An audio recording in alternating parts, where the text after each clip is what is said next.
BRS ప్రజాప్రతినిధులు నాయకులను హైదరాబాద్లో పోలీసులు గృహ నిర్బంధం చేస్తున్నారు. ఎమ్మెల్యేలు ప్రజాప్రతినిధులను అక్రమంగా అరెస్టు చేస్తున్నారని ప్రభుత్వ వైఖరికి నిరసనగా బీఆర్ఎస్ నిరసనకు పిలుపునిచ్చింది. ఎన్టీఆర్ మార్గులో ఉన్న 125 అడుగుల అంబేద్కర్ విగ్రహం వద్ద నిరసన చేస్తామని ప్రకటించింది. అంబేద్కర్ వర్ధంతి సందర్భంగా తమ నిరసన తెలుపుతామని మాజీ మంత్రి వేముల ప్రశాంత్ రెడ్డి తెలిపారు.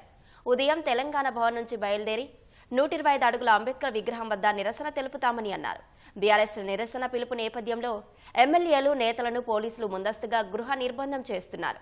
మాజీ మంత్రి హరీష్ రావు, ఎమ్మెల్యేలు మాధవరం కృష్ణారావు, వివేకానంద గౌడ్, ఎమ్మెల్సీ షంబిపూర్ రాజు సహా నేతల ఇళ్ల వద్ద పోలీసులు భారీగా మోహరించారు. సమయంలో ఏదన్నా అరెస్ట్ చేసేటప్పుడు ఏదైనా చెప్పాలి. అసలు నాకు తెలియదు తెల్లాట్లో కూడా బయటకు వచ్చి అరెస్ట్ చేస్తున్నాము. బట్టి విక్రమార్ గారు మీ కుక్కటిపల్లికి వస్తున్నాడుగా అరెస్ట్ చేస్తున్నాం అంటే ప్రోటోకాల్ ప్రకారం బట్టి విక్రమార్కి వస్తే నేను కూడా వస్తాను కదా. నేను కూడా వచ్చి ఆయన వెంబడి ఉండి ఆ ఉత్సవాలు పాల్గొని మహనీయుని వర్ధంతి సందర్భంగా నేను కూడా పాల్గొంటున్నాను. కుక్కటిపల్లికి జయంతికి వచ్చినప్పుడు నన్ను కూడా ఒక శాసనసభ్యునిగా కుక్కటిపల్లి పరంగా నన్ను పిలవాల్సిన అవసరం ఉంది. గవర్నమెంట్ కూడా చెప్తా ఉన్నాను, మీరు ఈ రకంగా హౌస్ అరెస్ట్ చేయడం వల్ల మీకే నష్టం తప్ప అంతకన్నా నష్టం ఉంది. మీరు ఇంటెలిజెంట్ పోలీసు వాళ్ళు మీకు తప్పుడు ప్రచారం చేస్తున్నారు.